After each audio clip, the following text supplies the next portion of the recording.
if we're going to change this, fine. But let's actually move towards that, towards actually changing these laws, actually moving against the laws. And where the tradcons get it wrong is they refuse to engage with the red pillars saying, listen, we're getting destroyed.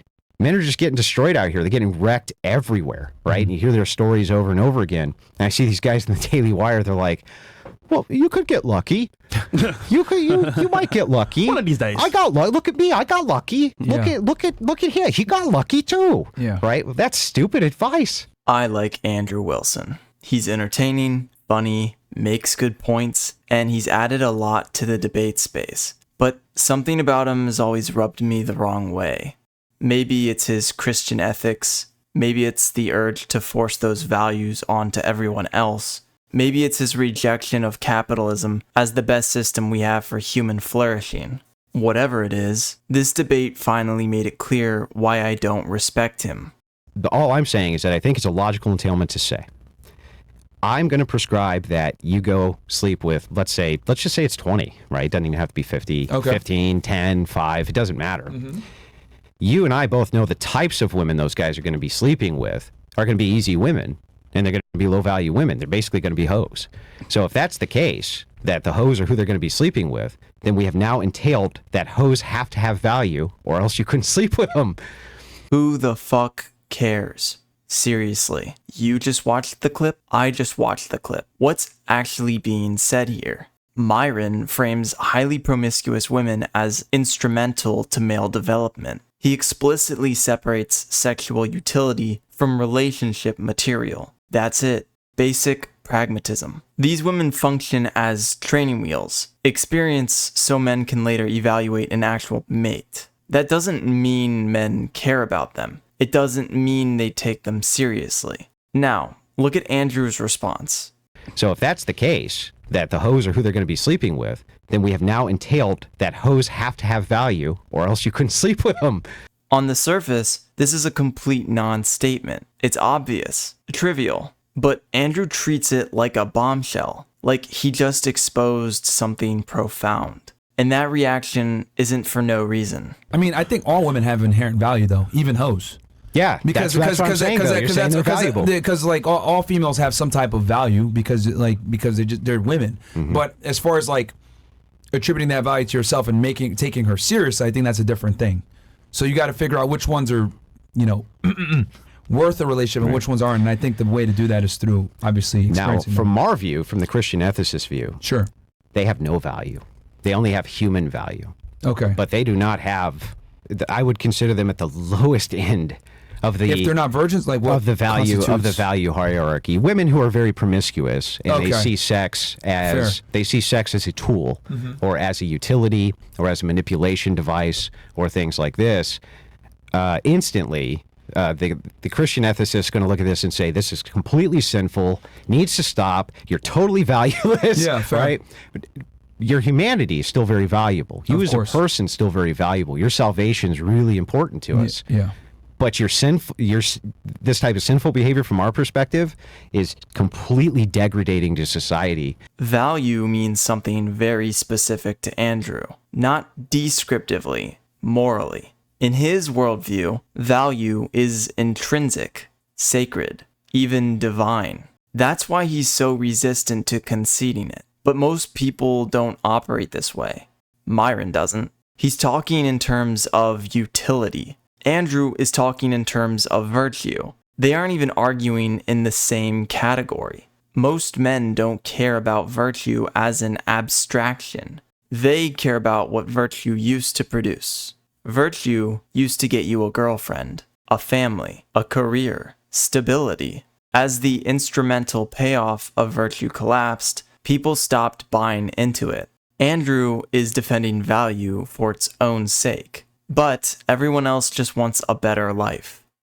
How's a guy that's been a virgin his whole life, super devout, has the rose-colored glasses on, doesn't know how women really move in today's day and age, how's he going to be able to tell if a girl really likes him or she's just selling him a dream, like, oh, I'm pure, etc.? Like, he won't know. This is the core of the red pill, how it originally formed. Men started noticing women changing, harder to talk to, harder to date, harder to get attention. You can criticize what the movement has become all you want, but one thing you can't deny is this: knowledge is power. And if the red pill's descriptors are accurate, men can only benefit from understanding them. Most guys just want a girlfriend. That's it. But here's the reality. Porn is massive. OnlyFans is massive. Sexual promiscuity is massive in the dating market. There are a lot of bad actors. So how is a man supposed to tell who's genuine and who isn't? There's only one practical answer: experience. You can learn from others, sure, but the most useful experience will always be your own. Now we get to Andrew's answer to the real question. How should men respond right now? How does a man date in this environment if all he wants is a girlfriend or a wife? What do you do today? I agree with you, Andrew. I think in the future, things will change. However, right now, what do you do? Well, so right now, you should try. I mean, this is me again. If I look at the historic trends, most men were never able to reproduce anyway. Okay. Some 60, 70%. Yeah. They were never able to Only reproduce a minority. ever. And that's why we have double the female ancestors to male ancestors, right? I would still say that the best thing that you can do is to try to live an integrity-filled life, and that at the end of that life, regardless of how it went, right? Maybe you didn't get that hedonistic pleasure that you wanted, but neither did your ancestors.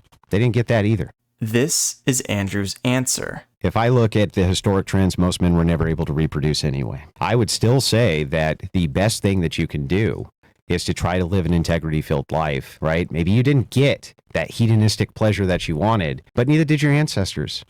That's the prescription. If sexual experience is the road to a healthy future relationship, then too bad. You are not allowed to take it because Andrew doesn't like the method. Here's the problem. Men have desires now. Society is broken now. And some men still want a girlfriend or a wife right now. Andrew's framework demands that men give up romance, sexual fulfillment, if any of it conflicts with Christian moral rules. Intimacy, partnership, and love is subordinate to moral purity, even if that means never having sex, even if it means living alone, even if it means dying alone, even if it means lifelong suffering. Christian virtue must be obeyed. But that's unacceptable, and it's exactly why most men will ignore Andrew's ethical constraints. Religions have done this before. They've demanded moral compliance at the expense of an individual's well-being.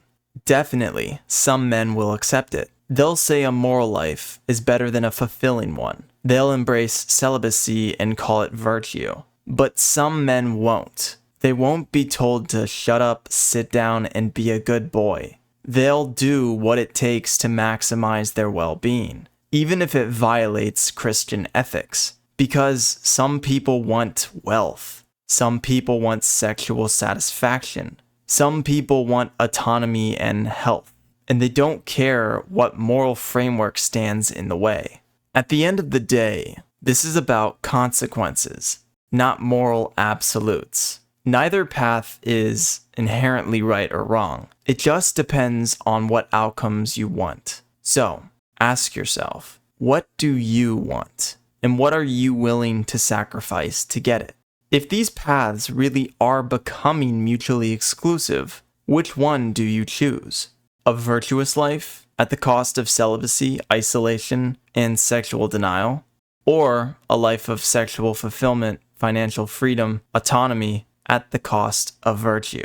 When I dispense this advice, it's more from a strategic standpoint of, okay, if you're not a religious guy, etc., right?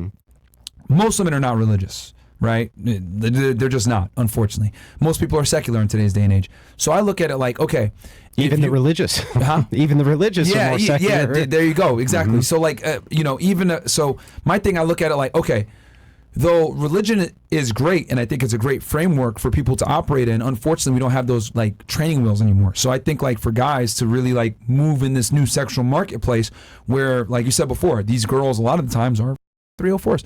How's a guy that's been a virgin his whole life, super devout, has the rose-colored glasses on, doesn't know how women really move in today's day and age, how's he going to be able to tell if a girl really likes him or she's just selling him a dream, like, oh, I'm pure, etc.? Like he won't know.